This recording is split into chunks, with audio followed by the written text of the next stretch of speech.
Picture this: the bustling streets of Jerusalem during Passover, filled with thousands of pilgrims.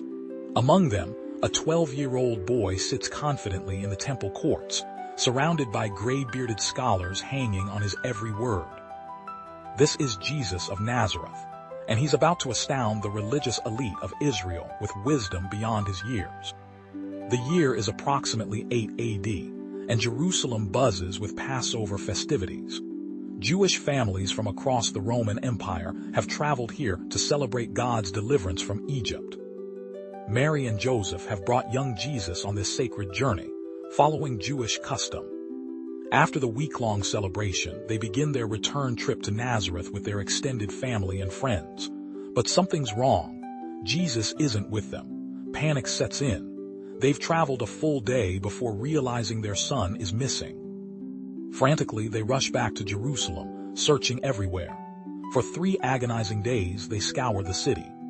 Where could he be? Finally, they find him in the temple courts, sitting among the teachers of the law. But he's not just listening. He's actively engaging these learned men in theological discussions. The religious scholars are absolutely amazed by his understanding and his answers.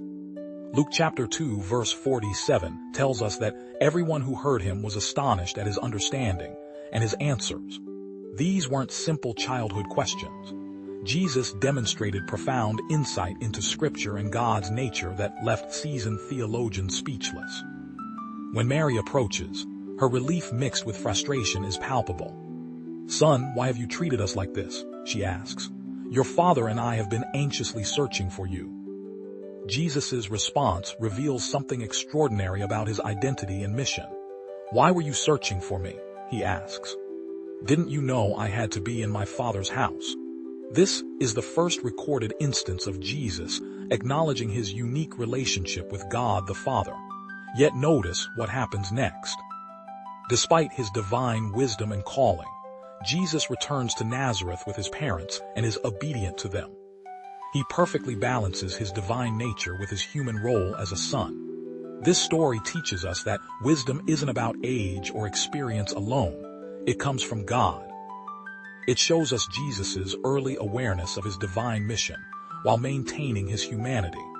Even as the Son of God, he honored his earthly parents and grew in wisdom and stature. For us today, this account reminds us that God can use anyone, regardless of age, to accomplish his purposes. It challenges us to seek divine wisdom and to balance our spiritual calling with our earthly responsibilities, just as Jesus did.